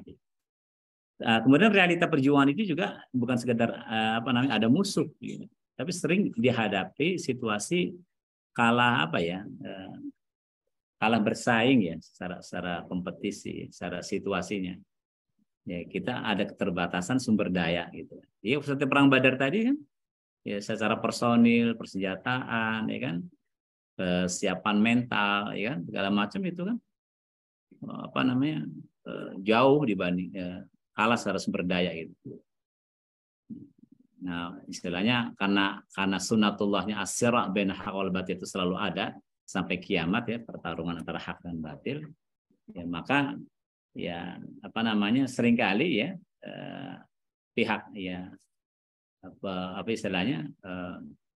pihak pendukung kebenaran itu selalu ya secara fisiknya ya, secara materialnya itu kalah ya. Jadi punya keterbatasan sumber daya lah gitu kira-kira.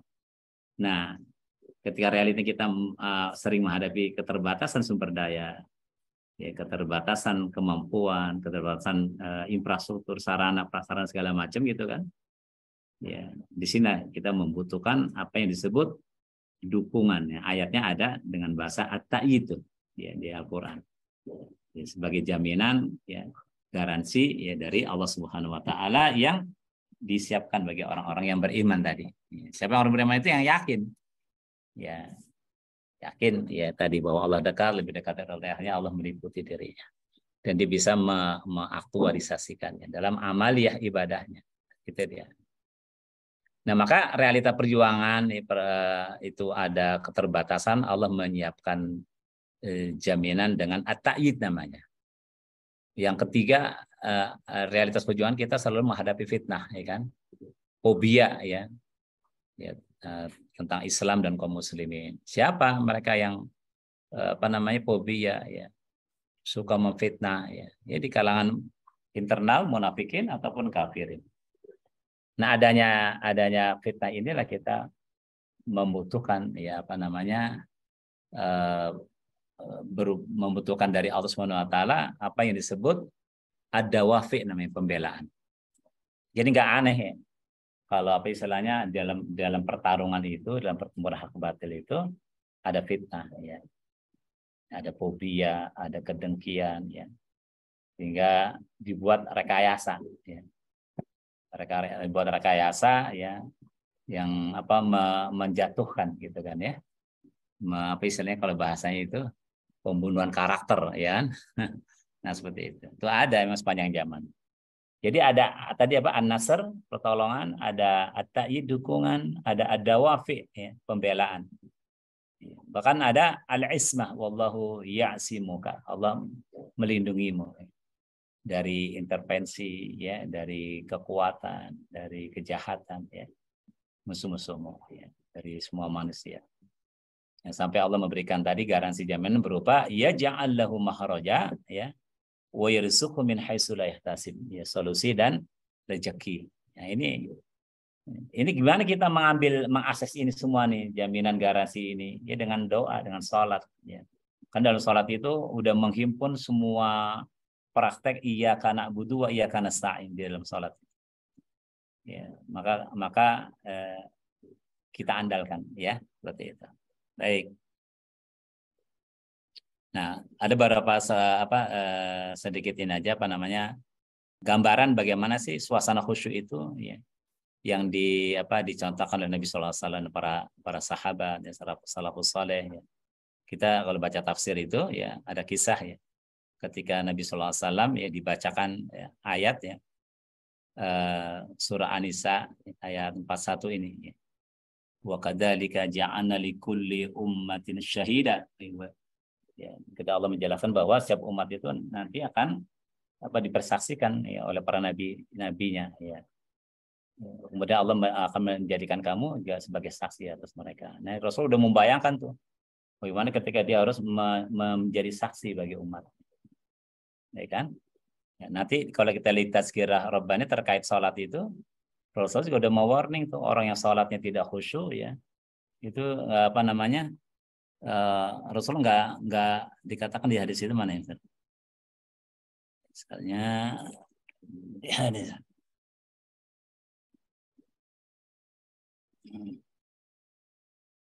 Kita lihat di mana ya hadis Rabbani ya.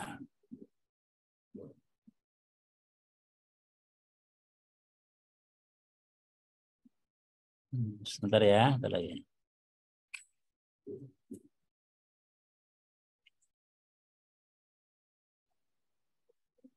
Nah ini dia nih ya. Lau mata hada ala halihi hadhihi mata ala ghairi millati Muhammad sallallahu alaihi wasallam. Rasulullah nih ketika nggak akan memberi persaksian atas kebenaran salat ya orang-orang yang tidak khusyuk gitu kan. Di suatu hari Rasulullah SAW melihat seorang sedang sholat dengan gerakan yang cepat tanpa menyempurnakan posisi rukuk dan sujudnya. Maka Rasulullah bersabda, kalau dia mati dalam kondisi sholat model begini, maka dia mati bukan di atas petunjuk agama Muhammad SAW. Ya, orang seperti ini ya nggak berhak nanti mendapatkan syafaat ya dari Nabi Shallallahu Alaihi Wasallam. Ya. Ini wajib Nabi ala haulaika syahida. Jadi Allah akan mendatangkan Nabi sebagai saksi buat kita. Nah karena itu ini Rasulullah merasakan suasana beban yang berat luar biasa. Ya. Karena sejatinya Rasulullah itu azizun alaihi ma'anittum harisun alaikum bil mu'minina raufur rahim. Itu sangat ulas asih, sangat menyayangi umatnya gitu. Tapi ternyata banyak di antara umat Muhammad juga yang ya luput dari syafaatnya. Bahkan ya menjadi ya harus merasakan sisa neraka. Walaupun nanti ada hadis yang memberikan sebuah jaminan garansi man qala ya la ilaha illallah dakhala jannah. Kalau ada iman walaupun seberat zarah nanti akan masuk surga juga. Itu enaknya kita sebagai umat Nabi Muhammad SAW. Karena itu ya di dalam salawat kita tuh ya kita harus memunculkan positioning kita. Ya. Di salat pertama tadi kan dikatakan Allahumma shalli wa sallim wa barik ala sayyidina Muhammadin abdika wa rasulika nabiyil ummi. Ya, di sana disebutkan wa ala alihi. Ambil positioning kita. Di wa ala alihi masuk nggak kita di situ kan enggak. Wa ashabihi enggak juga. Nah, ada dua positioning yang harus kita amankan, kita pastikan. Ya, yaitu wa ikhwanihi wa ummati. Dan saudara-saudaranya, ikhwannya dan umatnya. Ya, bagus kita jadi ya bisa ambil posisinya sebagai ikhwan Nabi Sallallahu Alaihi Wasallam. Kalaupun tidak bisa, ya Ya, jangan sampai luput ya kita diakui di antara umatnya wa ummati. Nah dengan salawat ini insya Allah ya kita akan selamat ya. Nah kemudian qiyamul Rasulullah yang digambarkan oleh Ibunda Aisyah ya, Ummul Mukminin radhiyallahu anha ya. Ketika ada 3 orang sahabat bertanya kepada Nabi Shallallahu Alaihi Wasallam bagaimana aktivitas Nabi di malam hari, digambarkan Rasulullah ya di malam hari itu menegakkan salat. Yang bikin kaget para sahabat yang bertanya aktivitas qiyamul lail Nabi sallallahu alaihi wasallam itu adalah bacaannya panjang lama ya kan.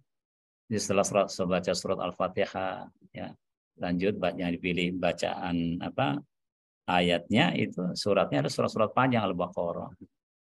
Ketika selesai Al-Baqarah dikira sudah mau ruku gitu kan, ternyata lanjut ke Al-Baqarah ke Al-Imran. Ya. Habis Al-Imran loncat langsung ke Al-Maidah, terus An-Nisa, masya Allah. Dan yang bikin kaget lagi adalah tadi ruku dan sujudnya itu sama lamanya dengan berdirinya. Jadi seperti apa gambarannya itu kan? Artinya solusi itu bisa membuat hamba itu ya tadi ya tersibgah lah kalau bahasa Qur'annya tersibgah Allah, tercelup dia. Jadi imannya sampai kepada level sempurna tadi, yakin bahwa Allah itu meliputi dirinya. Nah, hamba kalau dalam ibadah zikir sudah diliputi dengan rahmatnya, sempurna dia udah. Ya. Jadi hitungan-hitungan fisiknya itu udah nggak kehitung lagi, ya kan? Ya, seperti itu. Ya. Yang kedua tadi keteladanan sahabat radhiyallahu anhum misalnya dalam mempraktekkan khusyuk ya. Ya, itu seperti Sayyidina Umar radhiyallahu anhu ya. Ketika dia menjadi khalifatul mukminin ya dia sering jalan ya berkeliling di malam hari bersendirian tanpa pasukan pengawalnya gitu. Nah dalam perjalanan dia naik untanya itu ya keliling perkampungan ya dia mendengar ada bacaan salah seorang warganya itu membaca surah At-Tur ya. Dia dengar itu, ya. Umar berhenti dan mendengarkan bacaan surah At-Tur itu. Maka berhentinya Umar, perhatian Umar kepada bacaan ini menunjukkan dia membangun koneksi dirinya dengan warganya ini. Dan ketika dia mendengarkan bacaannya, dia bangun interaksi. Ya. Ketika warganya membaca awal-awal surah ya, At-Tur yang berisi sumpah Allah, Wat-Tur, ya, wa kitabim mastur, fi raqqim mansyur wal baitil ma'mur. Umar langsung menjawabnya dengan mengatakan qasamun wa rabbul ka'bati haqqun. Sumpah Rabb pemilik Ka'bah itu benar adanya. Itu. Benar adanya. Itu baca. Sampai pada ayat inna adzaba rabbika lawaqi' ma lahu min dafi'. Sesungguhnya azab Tuhan kamu itu benar-benar nyata, benar-benar ada. Neraka itu ada benar kata Allah, ya. Inna adzaba rabbika lawaqi' ma lahu min dafi'. Ya, semua orang terancam dengannya gitu. Nah, itulah Umar langsung merasa takut tuh. Terkoneksi dengan ayat ini muncul rasa takutnya luar biasa. Seakan-akan ayat ini mengancam dirinya. Nah, ini kita udah belum merasakan suasana ini ya. Ketika baca ayat Al-Qari'ah, Mal-Qari'ah tentang kiamat, tentang idza zulzilatil ardu zilzalaha. Ada nggak itu rasa takut kita itu? Nah, kalau belum berarti belum khusyuk itu. Ya, gampang kan mengindikasinya. Nah, Umar mengatakan itu sampai lemas badan itu. Benar, jadi mempengaruhi jiwanya sampai ke jiwanya, sampai lemas ya. Sampai dia nggak bisa mengendarai untanya. Dan untanya pulang sendiri itu, nggak dikendalikan oleh Umar. Dan Umar ya, waktu itu kemudian sakit ya, demam. Nah, itu dia. Kemudian sahabat Ali ya, ketika dalam suasana perang itu kan dikena panah ya. Dan panah itu menembus ya. Jadi kalau ditarik menambah luka gitu. Jadi tabibnya bingung juga nih gimana cara menginikan. Ya, saya narik kemudian minta lakukannya cabut aja. Tapi dalam keadaan aku sholat. Gitu. Nah, itu bisa tuh. Ya, dalam keadaan sholat diambil panah yang menembus ke kakinya. Dan nggak merasakan sakit ya, luar biasa. Kemudian keutamaan sahabat Bilal bin Rabah ya, dalam menjaga wudhu ini luar biasa. Orang yang masih hidup tapi udah dikabarkan ya dari lisan as-sadiq ya, dari lisan al-amin ya, dari lisan Nabi sallallahu alaihi wasallam ya menyaksikan bahwa ya teropahnya Bilal sudah jalan-jalan di surga. Subhanallah, itu biasbab kebiasaan Bilal menjaga wudhu dan sholat wudhunya gitu kan. Nah, dalam praktek kita ya kita bisa contoh ini bagaimana zahir dan batin kita selalu dalam keadaan minal mutatahhirin, dalam keadaan suci dan bersih gitu kan. Ya, nanti artinya kalau kebiasaan kita kalau ke belakang ya buang air kecil air besar, ya pastikan berwudu, tidak sekedar tidak sekedar membasuh ya. Ya, tapi mari kita berwudu gitu. Ya. Terus sholatnya gimana gitu kan? Ya sholatnya nanti sholat wudunya pas bersamaan sholat fardu aja. Ya, pas kita lihat sholat ke masjid sebelum rawatib ya niatkan sholat wudu dulu gitu. Ya, maka mudah-mudahan dapat keutamaannya sebagaimana keutamaan Allah kepada Bilal bin Rabah. Juga teladanan orang-orang beriman dan hamba Allah yang saleh lainnya ya, yang menggambarkan bagaimana khusyuknya mereka di dalam salat ya, seperti khusyuknya sahabat Rabi bin Husaim ya saat sujud, seperti pakaian yang teronggok sampai burung bisa hinggap di punggungnya, saking khusyuknya. Jadi khusyuk sebenarnya bukan semata dilihat dari fenomena mazhar fisik masjid, tapi justru dari batin. Ibarat ini aja, ibarat mesin mobil itu ya. Kalau bagus tuh mesin ya, itu seakan-akan nggak kedengeran itu. Suaranya. Ya. Ya, bukan sekedar suara yang nggak dengar sampai bodi mobil nggak kelihatan. Padahal mobil dalam keadaan hidup itu, saking bagusnya itu ya mesinnya itu nggak menggerakkan bodi mobil, nggak menghadirkan suara. Nah, itu kira-kira begitu gambarannya. Mungkin demikian ya pengertian keutamaan dan teladan sakit hati dari Rasul. Nanti prakteknya kalau ada waktu lagi nanti insya Allah kita akan bahas langsung ya bagaimana sih praktek sholat, saya sebut sebagai sholat ma'rifat ya, untuk dalam 50 rakaat sholat wajib dan fardu, sholat fardu dan sunnah ya, atau dalam 17 rakaat sholat fardu itu ada ya 2 rakaat yang kita dawamkan ya untuk menyempurnakan ya keseluruhan praktek amaliyah kita. Ini saya sudah menyusun ya, nanti bisa di-share aja. Ini sholat ma'rifah ya. Bagian kita di sini pastikan amaliyah sholat kita itu harus ya diisi dengan doa-doa dan pengharapan-pengharapan dan keyakinan. Memang kita lihat teks hadisnya itu terkait dengan puasa Ramadan ya. Man shoma ramadhana imanan wahtisaban. Siapa yang puasa ya dengan iman dan ihtisaban, ghufira lahu ma taqaddama min dzambi. Allah akan ampunkan seluruh dosa-dosanya. Nah, sebenarnya itu bisa dijadikan metodologi dalam praktik ibadah yang lainnya ya. Dalam sholat misalnya bagaimana kita benar-benar ya itu dibangun di atas keyakinan ya dan pengharapan. Nah, nanti di semua praktek amaliyah sholat itu sebelum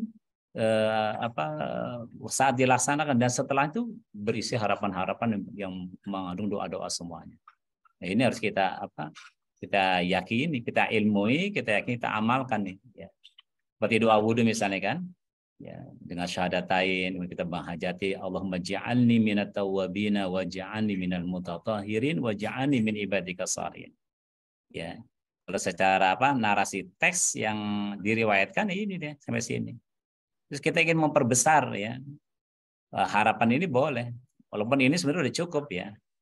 Tapi ketika kita ingin memperbesar lagi dengan harapan waj'alni minal ulama'il muqinin wal auliya al muqarrabin. Ini kan menggambarkan ilmu dan keimanan di sini. Dan jadikanlah hamba di antara orang-orang berilmu yang yakin dan para wali kekasih yang dekat dengannya. Waj'alni minal ladzina an'amta 'alaihim minan nabiyyin wasiddiqin wassalihin wa hasuna ulaika rafiqa. Dan jadikanlah hamba termasuk di antara orang yang kau beri nikmat atas mereka dari kafilah para nabi, siddiqin, syuhada, as-salihin wa hasuna ulaika rafiqa. Ini kalau hajat itu di awal udah kita bangun seperti ini kan tentu amalnya akan menyesuaikan gitu ya. Kira-kira gitu. Nah, itu contohnya ya.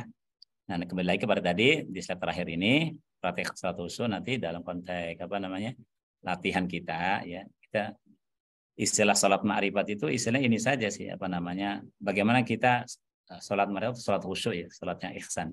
Itu sholat sunnah 2 rakaat dengan penuh kepastian dan keyakinan. Jadi pas yakin itu nanti dipraktekkan dengan diam, tumaninah, khusyuk. Ya, artinya dengan mengaktifasi batinnya kita, tafakur, tadabbur, dan tazkiyah. Terus nanti setelah sholat ada zikir fatamu bina, zikir pembukaan zahir dan batin tadi kan, karena pasal yakin itu adalah dua hal yang harus menyatu itu, Islam dan iman. Ya, jadi pembukaan zahir dan batin supaya menyatu ya, bumi dan langit, dunia dan akhirat. Dengan buka akal pikiran, hati, perasaan, jiwa sadar itu hidayah ya yang menyinari akal, kalbu dan jiwa kita. Kemudian dengan doa Al-Fatihah ya. Kemudian kita bertawasul rohani, membangun koneksi spiritual ya. Membangun koneksi batin dan rohani dengan Rasul SAW, para nabi, para rasul, para sahabat tabiin, para aulia ya, para masyayikh, murabbin, para ya, dan mewarisi keutamaan kontribusi kemanfaatan mereka semua. Nah tadi di doa wudi kita tambahin tuh waj'alni minal ladzina an'amta 'alaihim minan nabiyyin wasiddiqin. Ini ada ya. Udah saya buatkan nih. Kemudian ada fadilah zikir ya. Zikir dan doa yang konstruktif ya, membangun kesalehan diri dengan akhlak karimah ya, kesalehan sosial dengan akhlak mahmudah, dan kesalehan lingkungan dengan akhlak azim. Ini. Jadi kita hadir dengan seluruh peran ya, positioning kita ya, yang Allah berikan pada 3 level tadi ya, personal, sosial, dan lingkungan. Nah, kemudian ada tawaf zikir, zikir kontinu dengan tata urutan yang serasi dan seimbang, terdiri dari zikir istighfar, zikir salawat, zikir tasbih, zikir tahmid, tahlil takbir, zikir tauhid, zikir asmaul husna, dan zikir asmaun Nabi sallallahu alaihi wasallam. Ini terhimpun semuanya di dalam buku Risalah Zikir Ma'rifatullah ya. Mungkin demikian yang bisa disampaikan, semoga bermanfaat ya. Silakan jika ada yang mau menambahkan, mengokohkan ya, atau menyampaikan pertanyaan. Kami kembalikan ke Kang Cucu. Maka Kang Cucu. Iya, makasih Pak Ustadz. Ini alhamdulillah nih banyak sekali ya. Sampai yang harus kita pelajarin ternyata ya untuk menjadi sholat khusyuk ini. Oke, kira-kira teman-teman ada yang mau ditanyakan atau mau disampaikan, silahkan. Kalau ini saya mungkin duluan, Pak Ustadz. Enggak. Ya ini dalam saya pelajarin ternyata memang apakah memang kalau kita belum bisa khusyuk gitu ya, apakah sholat kita diterima gitu Pak Ustadz? Karena kan ya kalau kita berjamaah mungkin ada di antara jamaah, makmum atau imam yang khusyuk ya. Tapi kalau kita misal mufrad lagi sholat sendiri, kadang-kadang ya mohon maaf nih masih kemana-mana gitu, kadang-kadang pikiran dan sebagainya. Nah itu gimana nih Pak Ustadz? Apa trik-triknya nih, strateginya? Karena kan perlu latihan gitu. Ya. Makasih Pak Ustadz. Ya, kembali ya, pertama kita harus mengambil perhatian besar dengan tazkirah nabawiyah ini. Kan ada tuh di tazkirah nabawiyah itu tadi yang memberi warning bahwa sebentar, ini gimana caranya? Saya tulis sebentar. Ini ya. Tadi. Ini deh. Jadi ada hadis Nabi ini ya. Inna rajula la yusalli sittina sanah ma tuqbalu lahu salah. Ini harus jadi warning, perhatian besar ya. Pertama ini ya, landasan awalnya kita ketika mau muhasabahi tingkat kualitas salat kita. Sesungguhnya ada seseorang yang salat selama 60 tahun namun tidak diterima oleh Allah amalan salatnya selama itu, walau satu salat pun. Boleh jadi sebabnya dia sempurnakan rukunya tapi sujudnya kurang sempurna, demikian pula sebaliknya. Ya. Jadi berdasar di sini ini harus jadi warning, peringatan. Ya. Itu pertama ya. Jadi untuk kita istilahnya selalu belajar ya, berusaha meningkatkan kualitas sholat kita.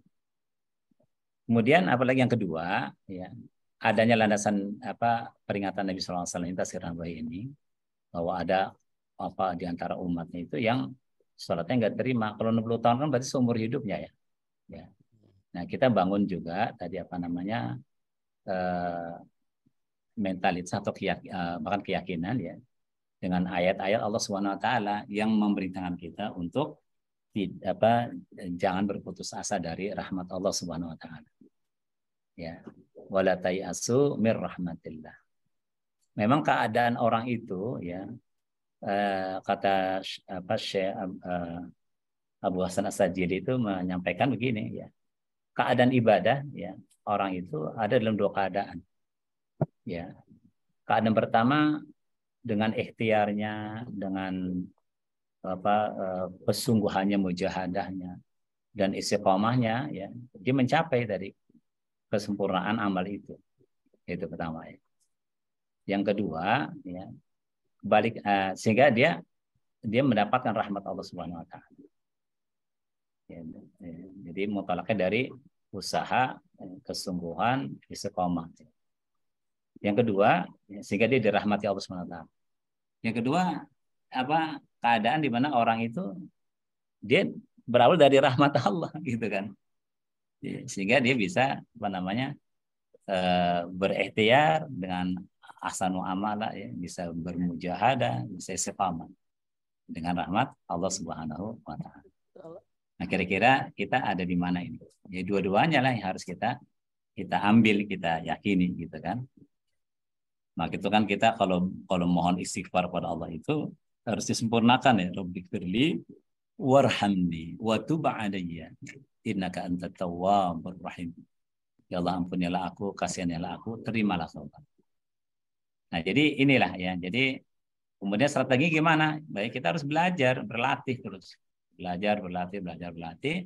Jangan putus asa, tetap berbaik sangka gitu loh.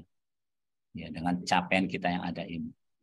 Terus tadi ya, sholat berjamaah di masjid itu juga dalam satu hadis juga pahala yang atau nilai yang didapat orang yang sholat jamaah itu adalah nilai terbaik dari sholat orang yang sholat di jamaah itu. Entah imamnya, entah ada salah satu jamaahnya. Yang jelas bukan kita gitu ya. Jadi karena kita ada di barisan di saat sholat berjamaah itu, kita mendapatkan nilai yang tertinggi, poin tertinggi. Ya, dari amalan terbaik dari seseorang yang salah berjamaah kita. Ya, strategi itu yang kita lakukan. Nah, dari strategi yang pertama ya kita harus belajar, berlatih, ya kan, ambil pengertiannya, ya kokohkan dan pemahamannya, ya, kemudian sempurnakan dengan penghayatannya. Level ilmu kan begitu ya. Level ilmu itu dari tahu menjadi ngerti jadi paham, ya paham, kemudian puncaknya jadi sadar gitu kan ya. Nah, itu puncak level-level keimanan. Sama juga iman itu ada levelnya dari ilmu yakin menjadi ainul yakin, hakul yakin, syahidul yakin. Ya, nah seperti itu. Jadi kita tetap harus berusaha ya. Nanti dalam upaya kita belajar ya, meningkatkan pengetahuan dan keimanan kita, situ akan meningkatkan istilahnya kualitas amal kita. Dari amal istilahnya yang benar menjadi amal yang baik, bermanfaat buat diri, baik bermanfaat buat orang lain, ya, baik bermanfaat buat makhluk yang lainnya, ya, rahmatan lil alamin. Nah, jadi ada levelnya seperti itu. Nah, nanti ya seperti itulah ya, istilahnya yang harus kita lakukan ya. Sampai kita benar-benar merasakan tuh indikasi-indikasi khusyuk itu, ya. Nanti benar-benar suatu refleksi jiwa atau refleksi iman ya, yang nggak dipikir-pikir lagi udah. Kalau udah sampai itu subhanallah. Ya. Gimana sih kalau orang cinta ya, orang takut, orang cinta ya, orang yang ridho, udah gak ada masalah lagi tuh. Ya. Udah serahkan semuanya kepada Allah Subhanahu wa taala. Nah, gitu ya. Jadi pertama kita mengambil perhatian besar dengan warning dari Rasulullah, ya ada yang sholatnya nggak diterima selama umur hidupnya. Warning dari Allah, fawailul musallin, ya, celaka orang yang sholat karena dia lalai dari sholatnya, nggak beri manfaat, nggak berdampak ya sholatnya buat dirinya, buat sosial lingkungannya, nah gitu kan. Itu warning. Jadi memang ada orang yang sholatnya itu nggak diterima. Terus gimana sholat kita, gitu kan? Ya kita ambil perhatian dengan tazkirah, ya peringatan dari Allah dan Rasulnya, ya kemudian kita belajar, berlatih, karena memang harus berlatih, karena ini melibatkan aspek fisik dan non fisik lah, ya. bukan sekedar belajar fikihnya gitu kan, tapi bagaimana pas prakteknya itu menggerakkan zahir dan batin kita. Ya nanti memang di sesi berikutnya aja, di sesi ketiga nanti kita praktekkan aja nih apa namanya salat ma'rifat itu. Ya, kita praktekkan salat ma'rifat sehingga merasakan koneksi interaksi nafifasi, merasakan apa salat yang digerakkan oleh Allah Subhanahu wa taala. Ini ya. Nah, makanya ini pertama saya dahulukan dengan wudhu supaya kita terbiasa dengan salat wudhu pas azan. 2 menit. Ini isinya harap-harapan semua. Harap-harapan inilah yang harus kita kalau beramal itu punya harapan tuh ya pasti lebih baik ya. Pasti lebih baik. Karena ada harapan kita ini. Harapan itu bukan nafsu. Harapan itu adalah apa yang Allah ajarkan melalui apa yang harus kita mintakan kepada Allah Subhanahu wa taala. Nah gitu. Nah, ini kan dalam praktek salat ini nih nanti kita akan merasakan tadi ya seluruh aspek imani tadi. Koneksi, interaksi, aktivasi ya. Nanti rasa takut, cinta, ridhonya itu adalah karunia Allah berikan ya. Seperti itu. Seperti kita nih pas saat berdiri nih. Kita pastikan memulai sholat ya. Pas saat berdiri contohnya nih, kita udah pastikan suasana batin sudah tawajuh lillah. Ya, sudah tawajuh lillah dengan kita tadi dengar ya firman-Nya innani anallah la ilaha illa ana fa'budni wa aqimis salat. Dari sini kita lihat memulai salat. Karena ada firman-Nya yang kita dengar sesungguhnya aku ya adalah Allah, tidak ada ilah sembahan kecuali aku. Maka beribadahlah kepadaku terus untuk mengingat. Nah, jadi ada motif loh ya. Ada referensi, ada pegangan ya. Dari di sini kita melihat. Kemudian karena Allah perintah kita wa aqimis shalah, kita minta pada Allah nih, Rabbi ja'alni muqimas shalah. Ya Allah kalau gitu jadikan aku ya Allah orang yang menegakkan salat, yang bisa salat dengan khusyuk ya Allah. Nah, gitu kan ketemu nih. Kalau begini kita seakan-akan kita lagi bersama Allah. Ya, kita curhat sama Allah. Allah bicara begini kepada kita innani anallah. Kita merespon dengan ayatnya juga dibimbing oleh Allah agar membacakan ini. Rabbi ja'alni muqimas shalah min dzurriyyati. Kemudian Allah ngajarin lagi mereka kasih tahu kalau kamu ingin bisa ya menegakkan salat sebagaimana doa yang kau panjatkan, yakinilah bahwa alladzi yaraka hina taqum. Ya, dia Allah melihatmu ketika salat. Ini ada ayat nih. Wa taqallubaka fis sajidin, dan Allah mengatakan gerak-gerik hatimu ketika sujud. Fa inni qarib, sungguhnya aku dekat. Wa nahnu aqrabu ilaihi min hablil warid, dan aku lebih dekat dari urat lehermu. Bahkan aku meliputi dirimu. Kita terima ini ya. Firman ayat ini disatukan dalam sebuah tatanan rohani, tatanan batinnya kita. Kita merasa bersamanya, ya berinteraksi dengannya gitu ya. Sampai kita tegaskan, oh kalau udah bener gini, iya oke gitu kan, wajah tuh wajah. Berarti sudah ketemu tuh sama Allah. Berarti kita takbir itu seakan-akan udah gak di masjid lagi. Seakan-akan sudah di Sidratil Muntaha. Nah, kan gitu kan. Nah sampai sini aja udah luar biasa kan. Iya. Oke, makasih. Makasih Lanjut. Pak Ustadz. Lanjut ya teman-teman, walaupun sudah menunjukkan pukul berapa ya 21.50 nih. Udah lewat, tapi silakan kalau ada yang mau ditanyakan. Kelihatannya mungkin udah ini ya Pak Ustadz, udah ada yang ini Ya, atau gimana, kita tutup saja kalau memang tidak ada ditanya. Nanti di review lagi. Di review lagi ya. Ini kan ya. Ya.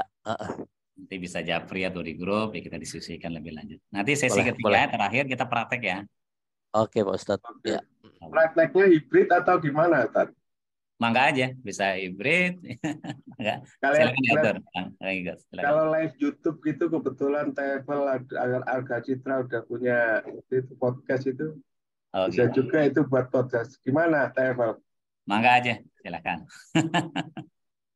Ya nanti saya itu secara materi di share aja nggak apa-apa ya. Oke. Nanti saya mulai belajar sendirilah ini apa namanya atau didiskusikan ya. Oke, nah, itu tinggal pakai aja. Jadi jangan dilihat di term secara filosofis terlalu dalam banget gitu kan. Ini kan hanya sekedar menampilkan cahayanya aja gitu kan. Nanti langsung praktek aja. Ya oke. Nanti teknisnya saya atur lah. Dan tinggal isi koma aja. Ya, Oke, Ustaz. Ya, saya kembalikan ke moderator. Ya, terima kasih Kang Igos kita tutup. Sebelum kita tutup mungkin bacakan Pak Ustadz membacakan doa dan doa penutup majelis. Mangga Pak Ustadz. Bismillahirrahmanirrahim. Alhamdulillah wassalamun ala ibadihi alladhina astafa wassalamu ala man ittaba'al huda wassalamun ala al-mursalin. Salamun qawlan min rabbir rahim. Salamun alaikum bima sabartum fa ni'ma uqbad dar. Salamun alaikum tibtum fadkhuluha khalidin.